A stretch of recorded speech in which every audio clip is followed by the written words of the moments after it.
And we're delighted to welcome Graham Hunter, whose book Barca, The Making of the Greatest Team in the World was the inspiration for that documentary. It's also on the bookshelf.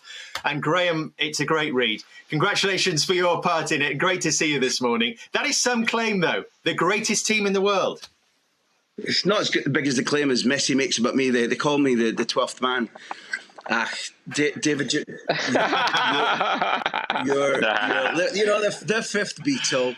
Look, Dave, when we chose that title, which we changed for the film, at the time it didn't say the greatest club. It didn't say the greatest club ever. But all of you will remember, you're technical specialists about how the game was won at Wembley. But what any decent chronicler, any decent teller of tales can do is compile the outpouring of amazement and adoration. So let's start with things that you know, but I want to put emphasis on it. Remember, you can't hear it in my beautiful Spanish accent now, but I was born and brought up in Aberdeen. I grew up watching Aberdeen years before Alex Ferguson came to the club that I love. And I witnessed him take Aberdeen from 1978, 79 onwards and make them, by 1983, UEFA ranked number one. And, in 2009, which we're not talking about at the moment, he said that his team was beaten by Barcelona after 9 minutes, when Eto'o scored after 9 minutes.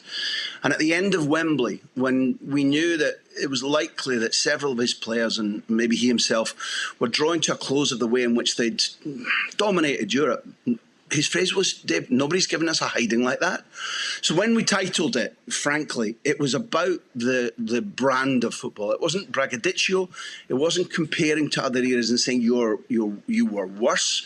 But when you heard Beckenbauer and Hitzfeld and Just Fontaine and Ferguson and Capello literally pouring syrup all over the quality of performance that Barcelona had shown at Wembley and saying they'd never seen anything like it.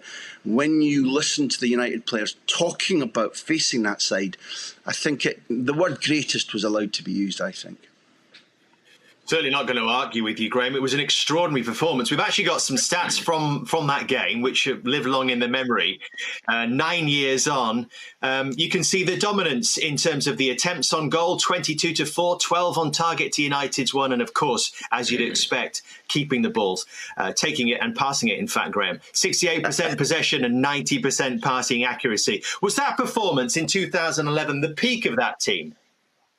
They don't think so. In terms of five-star beauty, yes, but without a hint of disrespect to Manchester United, from either me or from them, they all think that Real Madrid were the second best team in the tournament that year.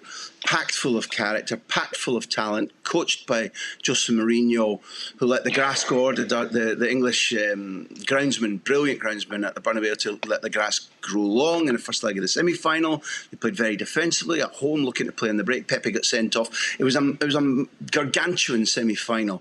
And therefore, I think they think that if you want Excelsior football, then yes, they consider Wembley. And Pep said for 25 minutes, his team played the absolute perfect personification of what he'd been trying to teach them from 2008 onwards. But both of your guests with you today, both Jamies will say that football isn't simply the silk glove, it's the iron fist, and the battle to get to meet Manchester United was absolutely gargantuan. You covered it, you had it live. It was a phenomenal last 3 matches, home and away against Madrid, and then Manchester United as far as Barcelona was concerned.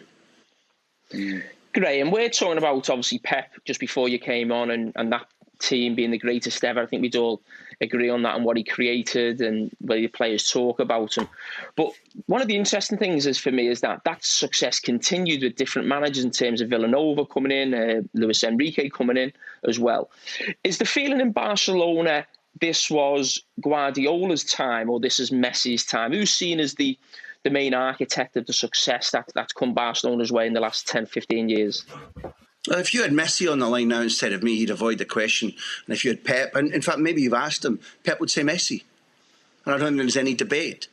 But, you know, because we work in newspapers and television and radio, and because we describe above and beyond the feats that you two manage as elite footballers, you look to try and put words, you put a dress on greatness, and you keep going back to it, because whether you rate Messi with or above Maradona and Pelé, and for me he's miles above Maradona if you think about the all-in package, then football is not a game about one person only. And therefore, I think I can reach for this comparison easily, knowing you and knowing who your favourite player of that era was, that if you get Leo Messi up front, or false nine, or creating, however you want to describe it, in a short frame, and you got a brilliant, revolutionary, not just coach, but inspirer like Pep, because he came in and he galvanised them. If you remember how distraught, how ragtag, how low in standards they were when he took over in summer 2008, but then you surround Messi with Iniesta and Xavi and Puyol and Piqué, and things that you will both, David too, but you'll both recognise. I mean, they were made of tungsten steel. Piqué, Abidal playing when he said he was breaking it, filling his shorts because he was 7 kilos under. He just recovered from a cancer operation. So I'm talking about tungsten steel personalities. I don't have to explain to either of you about Mascherano. Think about Piqué, think about Puyol. Brilliant athletes, serial winners, but hard as nails, determined to win all the time.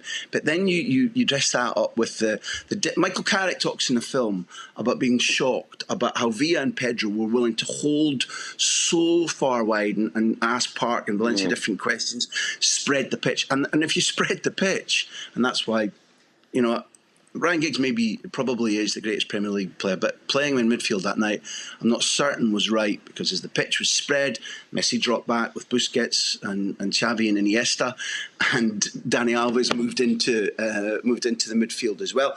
How was that United midfield meant to cope? I don't know, and therefore my answer to you is, if you try to define the era, Jamie, and you don't mention Xavi and Iniesta, then you're not doing full credit to why they were so exceptional, and why the platform for Messi, when he dropped in and played in a diamond, in a quartet with Busquets, Xavi and Iniesta, plus Messi, how many times was that midfield going to get beaten?